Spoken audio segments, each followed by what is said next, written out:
RW 2 Kelurahan Borong, dan sebagai tokoh masyarakat saya bersyukur sekali karena bantuan pada rumah yang terjadi di wilayah kami dan tepat sekali memenuhi syarat, karena yang Ibu Hasna ini termasuk dikategorikan orangnya adalah tunanetra, tidak bisa melihat suami istri.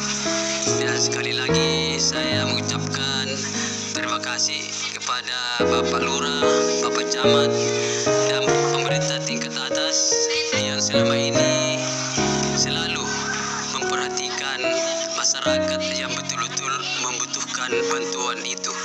Mudah-mudahan masyarakat yang mendapat bantuan ini bisa dimanfaatkan dengan baik sampai akhir hayatnya.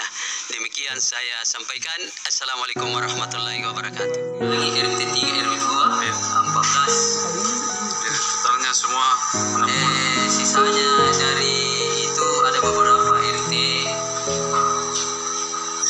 dari 6 RT adalah totalnya adalah 6.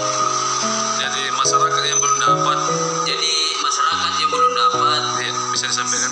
saya sampaikan insya Allah bersabar untuk berikutnya ke gelombang keempat sesuai dengan informasi dari pemerintah akan turun yang gelombang keempat yang belum dapat pada gelombang 1, 2, dan 3 yang belum dapat, insya Allah gelombang keempat akan mendapat bagian, dan itu pun juga masih bertahap karena data yang masuk di Kelurahan Borong 1.300, dan sementara ini kakak yang dapat baru lebih 300. Jadi Lebih 300. kita himbaukan ke masyarakat yang belum dapat agar bersabar. Ya, jadi saya himbaukan kepada